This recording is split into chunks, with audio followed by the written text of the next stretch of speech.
Facebook page কিংবা profile হোক, এই দুটি সেটিং যদি অফ থাকে তাহলে কখনোই ইনকাম করতে পারবেন না। আর ইনকাম তো দূরের কথা, কখনোই কন্টেন্ট মনিটাইজেশন পাবেন না। এই সেটিংসগুলো আপনি দেখে রাখুন এবং সাথে সাথেই অন করে রাখুন। চলুন ভিডিওটির মূল কাজ শুরু করা যাক।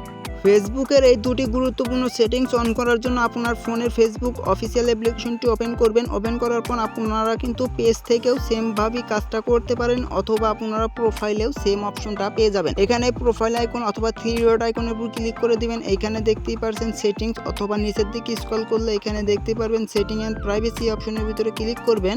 এই সেটিংস আইকনের উপর ক্লিক করতে হবে, নিচের দিকে স্ক্রল করবেন। নিচের দিকে স্ক্রল করলে এখানে দুটি অপশন পেয়ে যাবেন, ads in content your create. এই অপশনের ভিতর প্রবেশ করবেন। এখানে দেখতেই পাচ্ছেন তাদেরও কিন্তু এখানে বিশ্লেষণ করে বলেছে, তো ভিডিওটা শর্টকাটের জন্য এখান থেকে এটাকে এনেবল করে রাখবেন। আপনারা কন্টেন্ট মনিটাইজেশন পেয়েছেন, আপনার ইনকাম বাড়াতে হলে এখানে দেখতেই পাচ্ছেন showing ads on my videos.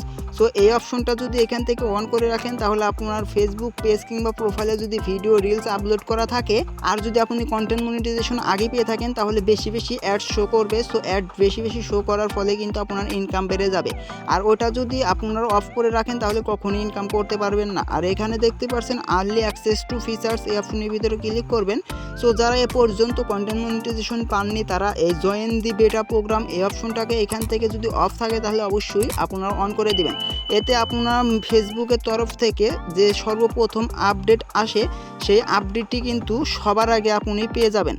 ধরেন ফেসবুক আপডেট দিয়েছে অ্যাপসটি, তাহলে সবার প্রথম কিন্তু আপনার কাছে নোটিফিকেশন আসবে এবং আপনি কিন্তু আপডেট দিতে পারবেন। অন করে রেখে দিলে তাদের বেটা প্রোগ্রামে আপনি জয়েন হয়ে যাবেন এবং কন্টেন্ট মনিটাইজেশন পাওয়ার সম্ভাবনা 100% বেড়ে যায়। ভিডিওটি এই পর্যন্তই শেষ। ভিডিওটি কেমন লাগলো অবশ্যই কমেন্ট করে জানাবেন। ধন্যবাদ।